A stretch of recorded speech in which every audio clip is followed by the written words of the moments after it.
HIV testing allows you to detect HIV early and treat early, so you're reducing the rate of transmission to others, as well as reducing your risk of acquiring HIV-related complications and progression of the disease. Now, there are different testing methods for HIV, and it all depends on your urgency, your preference. There's the point-of-care testing or the antibody testing. Now, the point-of-care testing uses finger prick samples by blood or saliva samples to detect antibodies produced by the immune system. You have the rapid test and the self-testing kits. So the rapid tests are usually done at the genitourinary medicine clinic or the sexual health clinics. They would usually take a blood sample, and results are mostly available within an hour.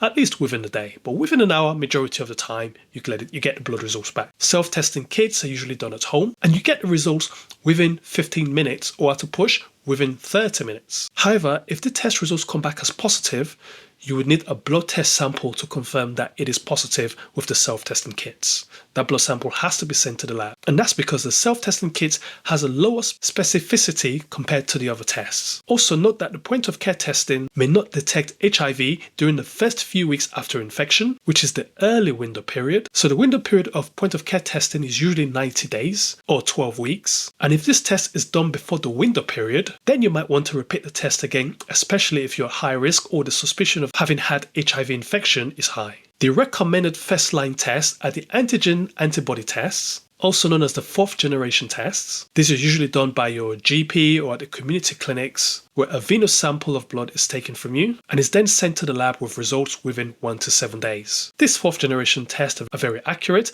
they have high sensitivity and specificity, and they can usually be done as early as 4 weeks after exposure, unlike the point-of-care test, which is usually within 90 days or 12 weeks. So the difference between the point-of-care test, which is the venous sample, and the antigen-antibody tests are that the point-of-care test are the third generation test, which would only detect HIV antibodies, while the venous samples are your fourth generation test, which would detect both the HIV antibodies and the P24 antigen. Now, the P24 antigen is released before the antibodies are even released, so that allows for the early detection of HIV. Doctor, what happens if I do an HIV test before 4 weeks? Well, this depends on the test. So if you do an HIV test such as the point-of-care testing before 4 weeks, this is a third generation test. It's not usually detectable until around 12 weeks, so you might want to repeat the test 4 weeks after exposure with someone who has been infected with HIV or who you suspect has been infected with HIV. If it's still negative, then another test can be done 8 weeks later after the 4 weeks. And if the risk is still assessed as high and is still negative, you will need to keep having tests done at regular intervals, sometimes every 12 weeks,